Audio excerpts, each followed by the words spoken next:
Hey guys, what is up? Super K-Man Rocks here, and we are here. It is 2023 World Finals time. We have gone through the entirety of the 2023 season, and we are finally here at the final series of the year. It is the last we will see for, Major League, Professional League of Legends in 2023, and I'm super excited to go over it. I do apologize very quickly for getting this out a couple of days late. It's been a little bit of a crazy time period. I figured you guys wouldn't mind too much with the reactions. We still have a lot of off-season content coming, and so don't worry about that. But today, we're going to be going over what we saw in the World Finals. This is coming from someone who has watched every single game in all four of the major regions all year long. Spring, summer, winter for Europe. We've watched everything. Every single game that these two teams have played this year, I have covered on this channel, and so I'm very excited to see where it ends up leading. But of course, would love to know what you guys' thoughts on this series were down in the comments section below. Did it go as you expected? Did it go according to plan, or did you expect something else? Would love to know your thoughts down below. Always appreciative of that. And of course, quick plug at the beginning of the video. If you are enjoying it, if you find yourself enjoying it in 10 minutes, 20 minutes, whenever, hit the like button. It really does mean a lot. I don't want to pander to you guys too much at the beginning of the video, but it really does help a lot with algorithm, and especially with the off season right around the corner. I'm very excited to be making some different kinds of content for you guys. But today we are going to be covering the World Finals game by game. If you are new here, what we're going to do is go game by game, talking about the advantages and the disadvantages that each team was able to generate. I'll be giving a player of the game and a dud of the game for each individual game, and at the end of the series, I will be giving my World Finals MVP. Nothing to preview, nothing to talk about at the end of today's video, because this is it for 2023. So without further ado, let's jump right into it. Of course, it is a matchup between the number 2 seed from the LCK in T1 and the number 4 seed from the LPL in Weibo Gaming. I did not see these two teams getting here. Just a quick aside, obviously, I feel pretty good about a lot of my Worlds predictions, especially with how the Swiss stage ended up playing out. Haven't been quite as clinical in terms of my predictions in the bracket stage, but if you want to know my full thoughts, a full preview, a long extended preview, lane by lane, full draft analysis, everything that you could expect, I did do a preview video, so if you want to know my thoughts on who I thought was going to win this series kind of in depth, check out the video that's up on the iCard, because today we're basically just going to be going over the series that happened. But, a little bit of a TLDR, I predicted T1 to be able to win this very comfortably. I predicted a 3-0 in that video. I like Weibo, I like what they've been able to do, but it just doesn't feel like momentum is on their side in the same way that it is for T1 right now. It really does feel like they are just going to be able to take over. Obviously, we'll have to end up seeing. I do not think Weibo is DRX. I think that there are some major differences between how those two teams operate, between the skill level that those two teams are operating at. I just think that there are a lot of things that would need to go right, but Weibo obviously has those tools available. The Shy has been phenomenal at this tournament. I do think a player like Light has been very underratedly spectacular at this tournament. I got a lot of comments on my preview video that me giving Gumayushi only like a 60-40 in the bot lane matchup was disrespecting Guma. I honestly don't think I'm disrespecting Guma. I think you guys are disrespecting Light. I like Guma a lot, and I do think he's the better player, but Light has been phenomenal, fantastic at this tournament. He deserves to be given that kind of credit. Every other lane, though, I felt was pretty in favor of T1. Owner, Faker, and Carius seem like pretty big favorites in their positions over their opponents. As much as I like Crisp as a player, Carius just created a new meta down in the bot lane that really specializes for him and not so much for Crisp. And so T1 kind of winning across the map, and also they've been the best macro and drafting team at this tournament. I think of basically anybody. Basically every sign is pointing to T1 winning this, and I wouldn't be surprised if they dominated, but again, Weibo has some opportunities. So what ended up happening? Well, of course, going game by game means we get to start with game number 1, and the winner of game number 1 was T1. They are going to take the first game of this series. They're going to go up 1-0, and this is the kind of dominant first game that you kind of wanted to see. This was close until it wasn't, and honestly, by the scoreline, you probably wouldn't have even known that it was close. T1 drafts a pretty interesting comp. You have options for scaling, but you do want to try and play fast early. Both of these teams are actually very similar in terms of when they want to power spike. You're kind of looking at both of them and saying, okay, you both have options early, but you know, your late options aren't quite as good. The mid game is going to be ridiculously important for both because you have that Aatrox plus Jace combo that really wants to spike in the mid game, that really wants to fight around that time. And for T1, you could say the same thing about like Kalista plus Lee Sin. You do have scaling options. T1 has the Yone and Weibo has the Senna. And so you do have outs if you do get to the late game and things do end up becoming, you know, a little bit more close and nobody can really generate that lead. But you're really looking to see who can just outplay their opponents early. Both teams really trying to pressure the other very early on in these drafts and in these games, and unfortunately for Weibo, T1 just comes out on top. I don't even necessarily think this is some sort of massive draft gap. I do think it's certainly T1 favored, if only because I think the individual matchups that you're getting are very T1 favored, but again, if Weibo were to be able to win some of these matchups, I do think it becomes super easy for them to be able to close out this game. I think when you're talking about Weibo's positives, I like Senatom here. I think it can be relatively good. Obviously, the scaling is very easy, but generally speaking, if you want to shut down the Renata poke early on in a lane, Senna's probably the easiest way to do it in the current meta. I think she does a great job of being able to counter that. Even if I don't love the matchup of Tom into Renata, I think generally speaking, Renata is going to be able to poke him out relatively easily. Senna actually makes it a lot more difficult for the Kalista and the Renata to actually be able to, you know, kind of take advantage of that really early power spike that they tend to want to play for. So that's kind of the positive for Weibo, but for T1, it's the top side of the map. You put Lee Sin alongside a counter pick in the top lane with the Yone into the Aatrox and the Ahri into the Jace, which is just going to be a lot easier to move around on and make plays on and generate pressure on, which is what Jace wants to do. I think that's where you look at the big advantage for T1 in this game, and that's exactly what they played towards. It was the top side of the map that did end up taking over. Nothing against Guma and Keria. They just didn't have to do a whole ton in this game because the top side of the map was so good. Owner was able to generate a ton of pressure in the early game on the Lee Sin, moving around the map, doing a really good job of taking away what Weiwei could do. Now, Weiwei did a great job of trying to remain active and not really giving over too many resources and, you know, doing the best that he could in a losing matchup in the jungle, but Owner really knowing exactly how he is supposed to pressure this Maokai out and how he's supposed to generate that pressure early. He was the one who really generated a lot of the tempo for T1. And then in the late game, it was Zeus that just absolutely obliterated them. Player of the game is going to go to Zeus for me. I do think you could give this to Owner because I do think Owner played awesome and probably more consistent throughout the majority of the game. Zeus made some mistakes in the early game, which I guess is to be kind of expected. Aatrox is more of an early game champion. Yone obviously a lot more of a scaling pick, but Yone is really good in the isolated 1v1. You're really not expecting a lot of deaths on the top side from the Yone. Zeus misplayed a couple of exchanges early on, and you know, even though he was able to generate a pretty strong lead, he really wasn't doing as much as I think he could have, and then the mid-game rolls around, and all of a sudden that conversation just completely turns off. Zeus is the best player in the game from 15 minutes onwards, and it's not particularly close, which is why he's going to get player of the game, even if he wasn't particularly impressive in the first 10 minutes. It's because of what he was able to do down the stretch that really impressed me. Zeus has been ridiculous over the past 2 months. He was awesome in the LCK playoffs. He was the best player on T1. I said that multiple times. He's been phenomenal at this tournament so far. Top laners in general have really emerged as kind of this big carry role at this tournament, whether it be Zeus or the Shy or Bin, you know, even 369's had a couple of good games. There's been a lot of, you know, ability to carry from the top side of the map.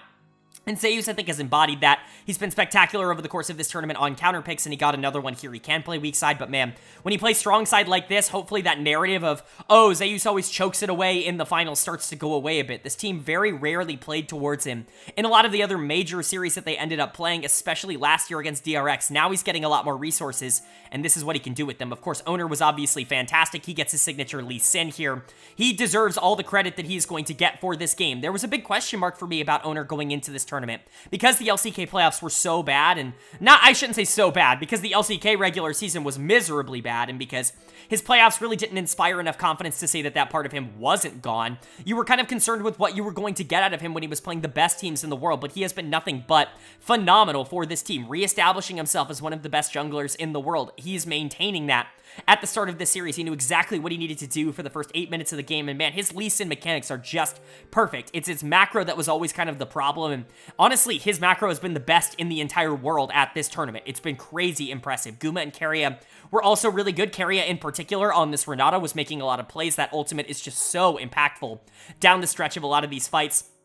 Faker was cool. I'm glad he pulled out the RE. He finally picked a 4th champion here at Worlds. It's, you know, maybe trying to add that onto his list so he can pick it as a skin if he wins. But he wasn't particularly good this game. I actually don't think he was very impressive. He was missing a lot of skill shots, missing a lot of charms, missing a lot of Qs, and just generally wasn't really doing a whole ton. This was one of his weaker games at the tournament, but that's how crazy it is. It doesn't actually matter that this was one of his weaker games at the tournament because Keria was phenomenal. Zeus and Owner were genuinely, like, the best. Like, you couldn't ask for more out of those two in the top lane, or the top side, especially in the second half of this game. It just was everything and then some. T1 just feels like such a well-rounded monster, and they showed that off in this game. And then for Weibo on the other side, it just felt like they were outmatched a little bit in game number 1. It's not a death sentence. It doesn't mean that they can't fight back at least a little bit over the rest of this series, but what it does mean is that game number 1 is leaving a sour taste, I think, in a lot of their mouths. A lot of the players that have been performing well over the course of this tournament just had no impact. You're talking about the Shy and you're talking about Light.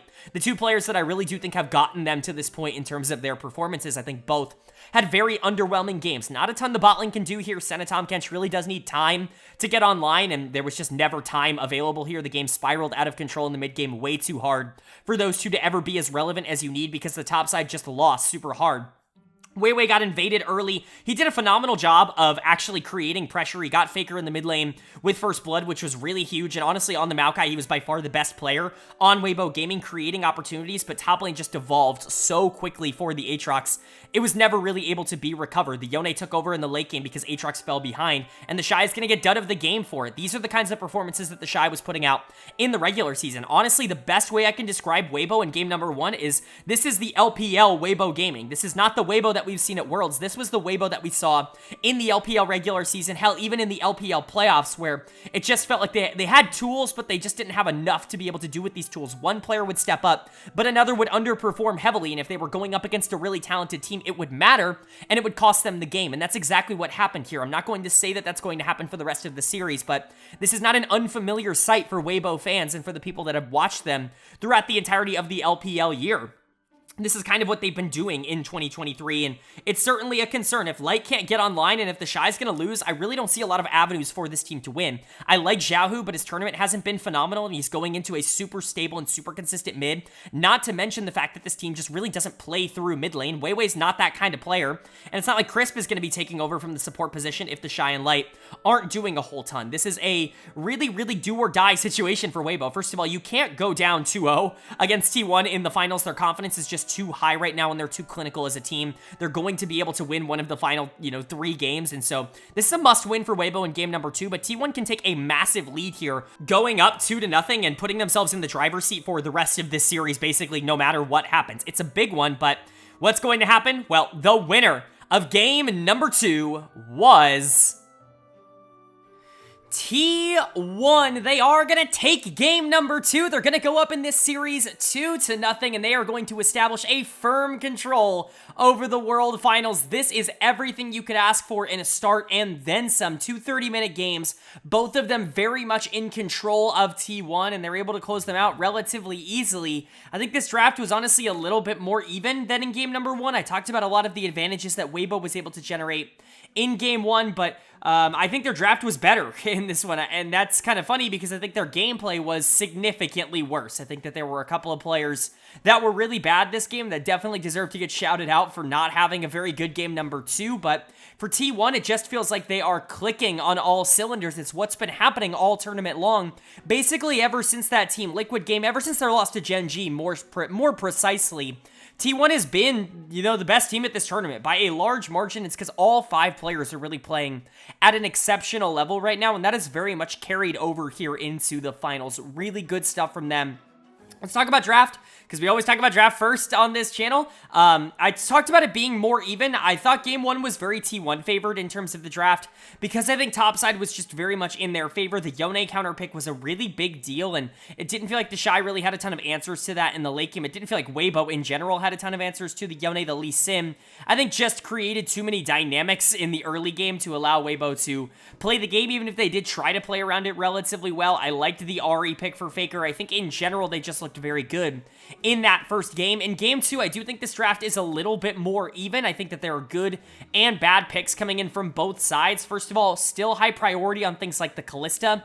In draft, I don't know if I necessarily agree with this. Personally, for me, the highest priority pick that was left up, not counting Ori and Nico and Jarvan and things like that, the highest priority pick is the Renata for me. It's something that both of these supports really prioritize very heavily. It's by far their best enchanter, both of them, and it was something that I talked about in that preview vid being a very big deal. And so to see Weibo going for the Callista as the takeaway instead of prioritizing the Renata is interesting. It leaves up the Draven Renata for T1 to play. Certainly something really fun, but I actually really like the Senna on B2. I think it does a really good job to answer basically both of those picks. Senna does a great job of answering the Renata. I talked about why in game number 1, but I think Senna is one of the easiest answers to Draven as well. You can throw out the root directly on top of where he is going to catch his axe, and so there's really not a ton that he can actually do about that. He either drops the axe or he gets rooted, and then Callista can follow up with a ton of damage. Draven generally is a counter to Callista because he's able to stop a lot of the early game,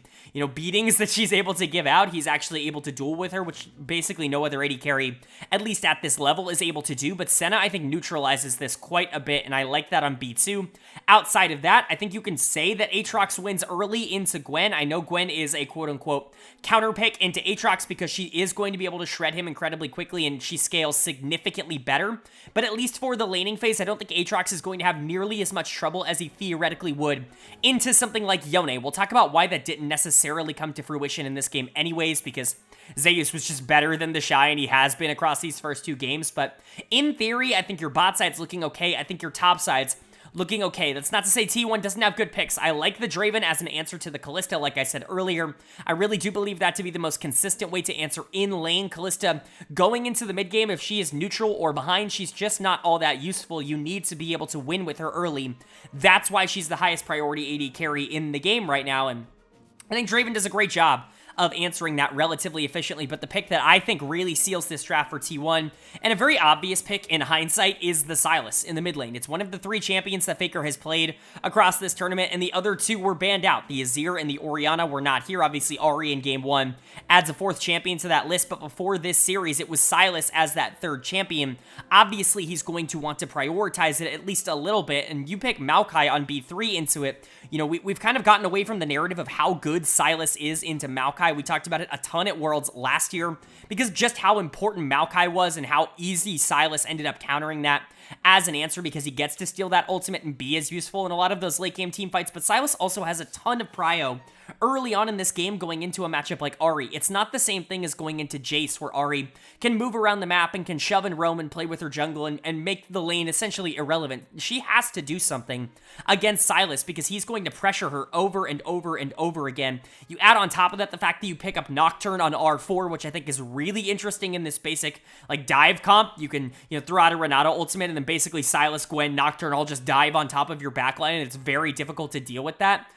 It's a really interesting idea from T1. I could see a world in which this doesn't go according to plan if the Callista actually does get strong in the early game through the Senna and if Aatrox can win, but those were not things that happened in this game. Player of the game went to Zeus once again on the top side. This Gwen game was absolutely phenomenal. He has absolutely destroyed the Shy in the first 2 games. A lot of people are going to point out that really funny play where the Shy makes this awesome escape after a gank from Owner to survive, and then he just walks up and dies anyways. It was a very funny play, and, it's going to get memed into oblivion, but outside of that, Zeus earned every single kill, every single bit of pressure that he was able to generate on this map. He's just having a ridiculous series. He's been having a ridiculous tournament.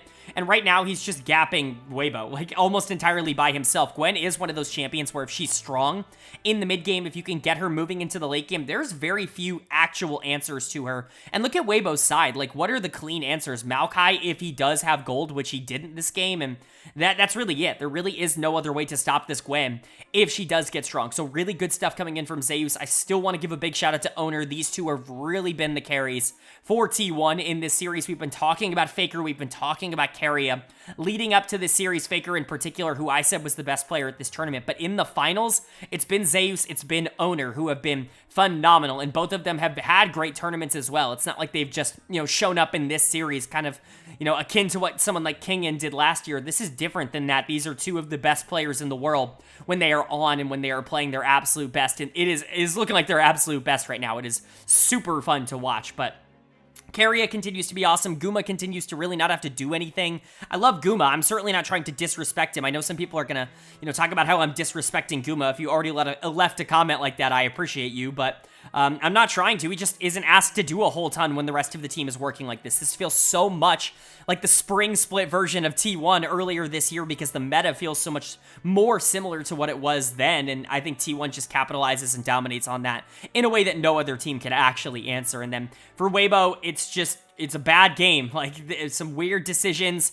There were some weird build decisions from both sides this game. Obviously, people are going to look at Xiaohu just randomly buying a Kerchi shard and just not really doing anything with it and then selling it. You would have assumed he was going like Static Shiv or something, but I don't know. A very, very weird build on the Ahri. I don't think I've ever seen that in pro play before, but even on the other side, Gumayushi didn't buy boots this game. It's just very weird. This is a very strange game in terms of the itemization, but the gameplay was really what mattered in this game, and that's where Weibo fell short. Dud of the game is going to go to the Shy on the top side, in the top lane. This is the second game in a row where he's just been mega gapped, and I would argue that this game was significantly worse, because not only is this matchup better for Aatrox, I do think he should be fine in the early game. Some people are going to tell me that Gwen utterly dominates Aatrox. I've just never had that experience in this matchup. I think this is relatively winnable for Aatrox if he can play it out. Gwen will outscale him relatively easily, but he can do something in the early game, and that didn't happen this game. He got dominated in lane, but he didn't even have his jungle to try and bail him out. Weiwei was actually quietly very good in game number 1.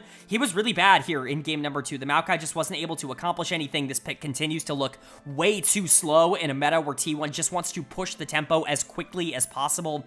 It's just strange. It's a weird drafting strategy. I think the Senna was good, and the Kalista on B1 is certainly a choice. The Ahri build is very weird, but I think outside of that, Xiaohu played really well this game. I think his mechanics were fantastic. He just was dealing no damage, and his build was very strange, but Weibo just doesn't seem to have it today. It feels like T1 is just curb stomping them. It feels like we're getting the spring versions of both of these teams, the versions of them that we kind of saw throughout a majority of the beginning part of this year, where T1 looked like definitively the best team in the world until they lost to Gen.G in the LCK Spring Finals, even though they did better than them at MSI. And then Weibo, the version of Weibo that just was super inconsistent, that, was playing well in certain instances, but just made a lot of little tiny errors, and the Shy was inting on the top side. This very much is like spring T1 versus spring Weibo, and that is not good for Weibo Gaming. They need to clean this up as quickly as possible because it's do or die for them. T1 is now established a 2-0 series lead.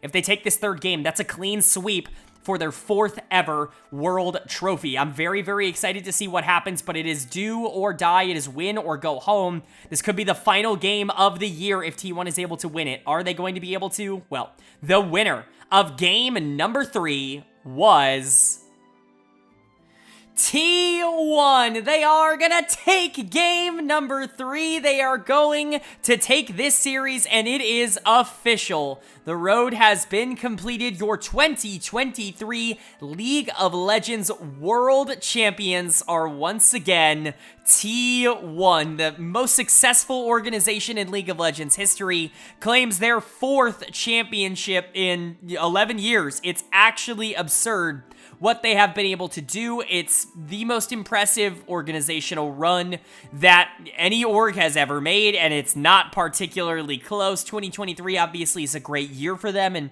all of the teams that they have beaten and all of the obstacles and things that they have overcome over the course of this year are very well documented, but really the legacy of this is unmatched. It is ridiculous what they've been able to do, what Faker has been able to do, being a part of all 4 of those title runs, being a part of 2 other title losses as well in 2017 and in 2022. It's just insane what not only these players, but what this org has consistently been able to do. They are the cream of the crop in League of Legends, and they continue to prove it over and over again. Congrats to Weibo for getting here, getting to the World Finals. Being immortalized in a series like this is incredible. We still talk about World Finals losers just as much as we talk about well, maybe not just as much, but close to just as much as we talk about World Finals winners, and they're going to be remembered. These 5 players are going to be remembered for making the World Finals. They just weren't good enough today to get over the hump.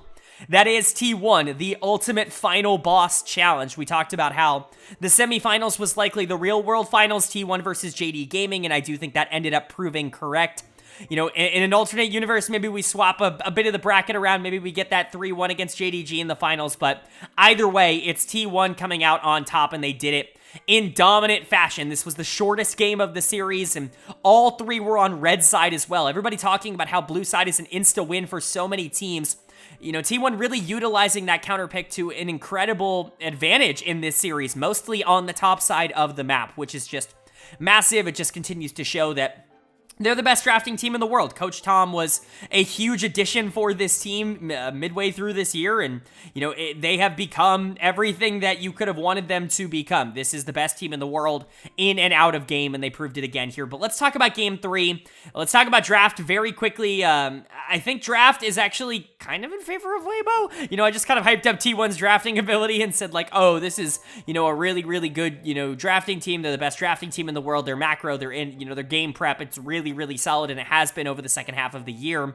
But I actually really like this draft from Weibo. I know it's very risky, and I've seen a lot of people online very heavily criticize it. A lot of famous streamers very heavily criticized it. Cadril was not happy with this draft, but I think it gives you a lot more options than it would appear on the surface. A Zero on B1 I do think is relatively safe here. While it isn't exactly the perfect answer into something like Akali, Akali can absolutely do a lot of damage in this matchup. I think Xiaohu was by far the most important member of Weibo this game, and it just didn't end up mattering. But the pick I really like for Weibo was the Bel'Veth in the jungle. I think that this is something that's incredibly strong. I think it has a wonderful matchup into Lee Sin, almost an underratedly great matchup into Lee Sin. It's one of the few champions that I think can actually deal with him in the mid game and certainly will outscale him. And honestly, the Bel'Veth's interference should allow matchups like Kennen and Azir to actually be a little bit more positive in favor of Weibo. Now, Zaya Rakan will be a bit of a problem this game, and that ended up kind of coming to fruition because Keria was once again just genuinely fantastic. But the rest of this map was just T1 outplaying the opposition. I love Bel'Veth, and Lee Sin really shouldn't have a ton of prio this game, but Owner was so much better than Weiwei that it didn't matter. He had all the prio, he had all the tempo in this series, and he did everything he could have wanted with it. But at the end of the day, only one member of this team was even in discussion for player of the game and player of the series as a whole, a finals MVP, and that is Zeus. It just was, it's not up for debate. There are no conversations to be had. Owner was phenomenal in this series, and in 90% of World Finals, what Owner did in this finals probably gets him a finals MVP because he really did control the early game in all three games. He established the pressure in all three lanes that needed to be there in order for them to play as aggressive as they wanted to in the mid game. But come on, dude, Zeus was 1 of 1 in today's series. He brutalized the Shy. In lane, he brutalized all of Weibo. In team fights, he was just fantastic. This was a best top laner in the world level performance, and that's the ceiling. That's always been the ceiling for Zeus. I called him the best top laner in the world last year. He didn't necessarily live up to that when he wasn't quite as good against Kingen in the World Finals, but in 2023, he finally starts to find his form. He has a phenomenal second half of the year. The LCK playoffs onwards were spectacular for him, and here he is now, dominating Worlds, dominating the World Finals, and being the World Finals MVP. Really, really prestigious stuff. This Aatrox game was ridiculous. The Shy got dominated in both games that he played it, and then Zeus makes it look like the most broken pick on the entire planet. It's just crazy how much further ahead he was. And Zeus deserves this. He deserves all the praise, all the criticism that he got over and over and over again. First of all, it's not being talked about enough how much this guy has overcome, because he spoke about it on multiple occasions in multiple interviews, how the perception, the narrative around him as a choker, as somebody who didn't necessarily perform big in the big moments, very much affected his mental and affected his ability to play at a high level. It was something that bothered him personally, very, very much so. He was the recipient of a lot of the criticism that we know T1 fans are very, we'll just say, infamous or notorious for.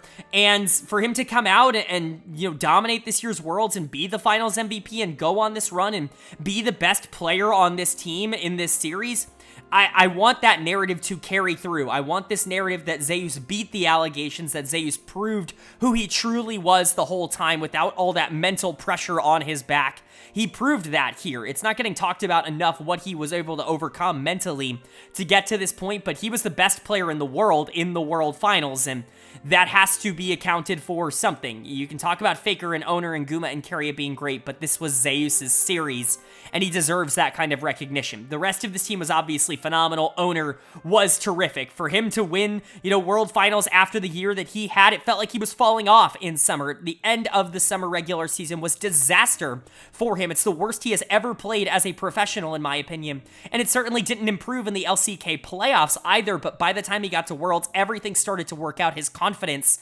was back. His ability to play with Faker was back, and he re-emerged as one of the best junglers in the world. And like I said, in 90% of World Finals, he probably gets Finals MVP for a level that he put out in this series. And then, of course, you've got the GOAT in the mid lane. You've got Faker. He really didn't have to do a whole ton in this series. This was probably his best game on the Akali here. The Sylas was also very good in game number 2, but this was certainly his most flashy game in game number 3. But Faker was the reason that they were here in the first place. You can talk about what happened when they removed him from the lineup, and they went to being a 500 team in the LCK, and then when he came back in, they were able to make that finals run, and everything really started to click back together. But even his individual performances, his mechanics were back on point this year. I've said it multiple times, this is the best year Faker has had since 2016, 2017.